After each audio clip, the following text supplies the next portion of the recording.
दोस्तों आरएसएमएसएसबी यानी कि राजस्थान कर्मचारी चयन बोर्ड ने एलडीसी की भर्ती की विज्ञप्ति जारी कर दी है और इसमें टोटल पद है 4197। तो मैं आपको इसका सिलेबस बता देता हूं कि एलडीसी के सिलेबस में इन्होंने विज्ञप्ति में क्या क्या दिया हुआ है। ये देख सकते हो आप, पेपर फर्स्ट का ये सिलेबस है। इसमें सामान्य ज्ञान, दैनिक विज्ञान और गणित आएगी। 100 अंक के होंगे, 3 घंटे का इसका समय होगा। सबसे पहले दोस्तों आप सामान्य ज्ञान का जो सिलेबस है वो देखिए। फर्स्ट नंबर पर समसामयिकी मामले संबंधी राष्ट्रीय एवं प्रादेशिक स्तर की प्रमुख घटनाएं एवं मुद्दे तथा संबंधित संगठन एवं संस्थान। सेकंड नंबर पर भूगोल एवं प्राकृतिक संसाधन है। भारत की पारिस्थितिकी एवं वन्य प्राणी और राजस्थान की भौतिक दशाएं, जिसमें जलवायु, वनस्पति, मृदा, प्रमुख भौतिक विभाग, मानव संसाधन, जिसमें जनसंख्या एवं जनजातियां, राजस्थान के प्राकृतिक संसाधन, खनिज, वन, जल, पशु और वन्य प्राणी एवं संरक्षण है। और राजस्थान की कृषि एवं आर्थिक विकास में राजस्थान की प्रमुख फसलें, कृषि आधारित उद्योग, प्रमुख सिंचाई परियोजनाएं, मरुभूमि के विकास संबंधी परियोजनाएं, हस्त उद्योग और विभिन्न आर्थिक योजनाएं, कार्यक्रम एवं विकास की संस्थाएं, इनमें पंचायती राज एवं उनकी भूमिका। फोर्थ नंबर पर राजस्थान का इतिहास और संस्कृति यानी कि राजस्थान का हिस्ट्री का जो सिलेबस है वो देखिए क्या है। ए नंबर पर मध्यकालीन इतिहास, स्वतंत्रता आंदोलन एवं राजनीतिक चेतना और राजनीतिक पुनर्गठन, लोक भाषाएं, बोलियां और साहित्य, लोक संगीत एवं लोक नृत्य और संत, कवि, योद्धा, लोक देवता एवं लोक देवियां एवं सांप्रदायिक सौहार्द, मेले एवं त्योहार, रीति रिवाज, वेशभूषा और आभूषण इसके अंतर्गत शामिल किए गए हैं। इसके बाद 5 नंबर पर राजस्थान का औद्योगिक विकास है, जिसके अंतर्गत प्रमुख उद्योग एवं औद्योगिक क्षेत्र, कच्चे माल की उपलब्धता, खनिज आधारित बड़े उद्योग एवं कुटीर उद्योग, ऊर्जा के विभिन्न स्रोत, जिसमें जल विद्युत, तापीय, अणु, पवन और सौर ऊर्जा इसमें शामिल की गई हैं। इसके बाद दो जनरल साइंस यानी कि दैनिक विज्ञान का जो सिलेबस है, इसमें देखिए क्या क्या दिया हुआ है इन्होंने। भौतिक विज्ञान एवं रसायन परिवर्तन यानी कि फिजिकल एंड केमिकल चेंजेज, ऑक्सीकरण अपचयन की अभिक्रियाएं, धातु अधातु एवं इनके प्रमुख यौगिक, कुछ महत्वपूर्ण यौगिक जिनमें सामान्य जीवन में प्रयुक्त कुछ महत्वपूर्ण यौगिक। थर्ड नंबर पर कार्बन तथा कार्बन के महत्वपूर्ण यौगिक यानी कि हाइड्रोकार्बन, कार्बन के अपर रूप, क्लोरोफ्लोरोकार्बन और फ्रियोन, CNG गैस, बहुलक, साबुन एवं अपमार्जक जिसमें शामिल हैं। फोर्थ नंबर पर प्रकाश का परावर्तन व इसके नियम हैं, प्रकाश का वर्ण विक्षेपण, लेंस के प्रकार, दृष्टि दोष, उनका निवारण। और 5 नंबर पर विद्युत यानी कि इलेक्ट्रिसिटी यानी कि विद्युत धारा, इलेक्ट्रिक करंट, ओम का नियम, विद्युत सेल, फैराडे के विद्युत चुंबकीय प्रेरण के नियम और विद्युत जनित्र और विद्युत मोटर, घरों में विद्युत संयोजन की व्यवस्था, घरों में काम आने वाले विद्युत युक्तियों की कार्यविधि, रखरखाव एवं उपयोग में लेते समय सावधानियां इसमें शामिल की गई हैं। यानी कि दोस्तों चैप्टर वाइज सिलेबस आपको दे दिया है कि इसमें कौन कौन से चैप्टर शामिल हैं। और 6 नंबर पर देखिए अंतरिक्ष एवं सूचना प्रौद्योगिकी, भारत का अंतरिक्ष अनुसंधान कार्यक्रम, जिसमें सूचना प्रौद्योगिकी शामिल है यानी कि इंफॉर्मेशन टेक्नोलॉजी। और 7 नंबर पर आनुवंशिकी से संबंधित सामान्य शब्दावली, जिसमें मेंडल के आनुवंशिक के नियम, गुणसूत्रों की संरचना और न्यूक्लिक अम्ल, प्रोटीन संश्लेषण का केंद्रीय सिद्धांत, जिसमें मनुष्य में लिंग निर्धारण इसमें शामिल किया गया है।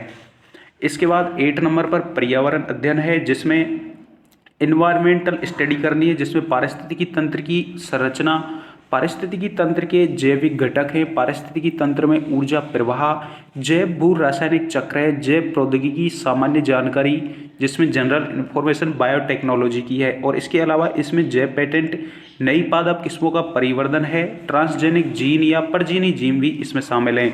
9 नंबर पर जंतुओं का आर्थिक महत्व है, जिसमें पादपों का आर्थिक महत्व। और 10 नंबर पर रक्त समूह यानी कि ब्लड ग्रुप, रक्तदान, ब्लड ट्रांसफ्यूजन, RH कारक यानी कि RH फैक्टर, रोगाणु तथा मानव स्वास्थ्य, कुपोषण तथा मानव स्वास्थ्य, मानव रोग और कारण एवं निवारण इसमें शामिल किए गए हैं। इसके बाद अब मैथमेटिक्स यानी कि गणित का जो सिलेबस है, इसके अंदर क्या क्या दिया है इन्होंने। फर्स्ट नंबर पर वैदिक विधि से पूर्ण संख्याओं का वर्ग, घनमूल, वर्गमूल, घनफल और घनमूल और 6 अंकों की संख्याओं तक के इसमें दिए हैं। और गुणनखंड, बहुपद के गुणनखंड, समीकरण, 2 चरों वाले रैखिक समीकरण आएंगे और द्विघात समीकरण और लघु गणक। इसके अलावा अनुपात, समानुपात, प्रतिशतता, लाभ हानि, साझा, सरल ब्याज, चक्रवृद्धि ब्याज और बट्टा इसमें शामिल किए गए हैं। और 4th नंबर पर एक बिंदु पर बनने वाले कोण एवं रेखाएं, सरल रेखीय आकृतियां, त्रिभुजों की सर्वांग क्षमता, समरूप त्रिभुज और कार्तिकीय निर्देशांक पद्धति, दो बिंदुओं के मध्य दूरियां, दो बिंदुओं के मध्य दूरियों का आंतरिक एवं बाह्य विभाजन इसमें शामिल किया गया है। 5 नंबर पर समतल आकृतियों का क्षेत्रफल, वृत्त की परिधि और क्षेत्रफल, घन, घनाभ, गोले, शंकु तथा बेलन के पृष्ठीय क्षेत्रफल एवं आयतन इसमें शामिल हैं। और 6 नंबर पर कोण एवं उनके माप, न्यून कोणों के त्रिकोणमितीय अनुपात, त्रिकोणमितीय सर्वसमीकाएं, ऊंचाई, दूरी की सामान्य समस्याएं, आंकड़ों का चित्रों द्वारा निरूपण, केंद्रीय प्रवृत्ति के माप, माध्य विचलन, जन्म मृत्यु सांख्यिकी एवं सूचकांक इसमें शामिल है। इस तरह ये टोटल मिलाकर इन तीनों सब्जेक्ट का 150 क्वेश्चन हो जाएंगे। मैक्सिमम 100 मार्क के होंगे, जिसमें 1/3 नेगेटिव मार्किंग होगी। इसके अलावा दोस्तों जो पेपर सेकंड है, जिसमें जनरल हिंदी और इंग्लिश आएगी, तो हिंदी का सिलेबस आप एक बार देखिए। संधि एवं संधि विच्छेद, समास आएगा दोस्तों, उपसर्ग, प्रत्यय, पर्यायवाची शब्द, विपरीतार्थक शब्द यानी कि विलोम शब्द, अनेकार्थक शब्द, शब्द युग्म, संज्ञा शब्दों के विशेषण बनाना, शब्द शुद्धि, अशुद्ध शब्दों का शुद्धिकरण और शब्दगत अशुद्धि का कारण, वाक्य शुद्धि, अशुद्ध वाक्यों का शुद्धिकरण और वाक्यगत अशुद्धि का कारण, वाच्य, कर्तृवाच्य, कर्मवाच्य और भाववाच्य का प्रयोग, क्रिया, सकर्मक, अकर्मक और पूर्वकालिक क्रिया, और इसके अलावा वाक्यांश के लिए एक शब्द इसमें शामिल है। इसके अलावा आप मुहावरे और लोकोक्तियां दी हुई हैं। अंग्रेजी के पारिभाषिक यानी कि तकनीकी शब्दों के समानार्थक हिंदी शब्द, सरल, संयुक्त और मिश्र अंग्रेजी वाक्यों का हिंदी में रूपांतरण और हिंदी वाक्यों का अंग्रेजी में रूपांतरण दिया है। और कार्यालय पत्रों से संबंधित ज्ञान भी इसमें आएगा।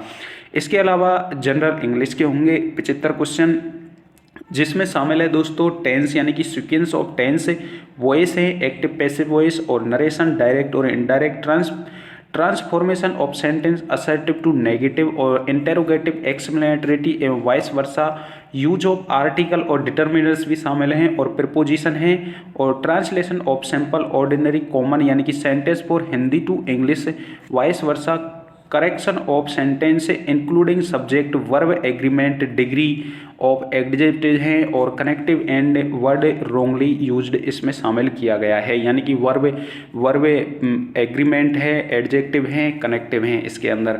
और इसमें glossary of official technical terms with their Hindi version पर इसमें आएंगी। एंटोनियम, सिनोनियम हैं, वन वर्ड हैं, और forming new word by using prefix और सफिक्स दिए हैं, और कंफ्यूजेबल वर्ड भी आएगा, और comprehensive of a given passage आएगा एक इसमें आपको, और knowledge of writing letter, official, demi official, circular and notice tender यानी कि नॉलेज ऑफ राइटिंग यानी कि लेटर की राइटिंग लिखने की नॉलेज होनी चाहिए, उससे रिलेटेड इसमें क्वेश्चन होंगे। इस तरह टोटल मिलाकर के इस पेपर में भी 150 क्वेश्चन होंगे। जनरल हिंदी के 75 और जनरल इंग्लिश के 75, इस तरह टोटल मिलाकर के 150 क्वेश्चन 100 मार्क्स से हो जाएंगे, और 1/3 इसमें नेगेटिव मार्किंग होगी। तो दोस्तों जो सिलेबस दिया है एलडीसी का वो मैंने आपको कंप्लीट डिटेल से बता दिया। आपकी नई भर्तियों से संबंधित और भी कोई लेटेस्ट अपडेट मिलेगी तो मैं आपको फिर से एक नेक्स्ट वीडियो में बता दूंगा।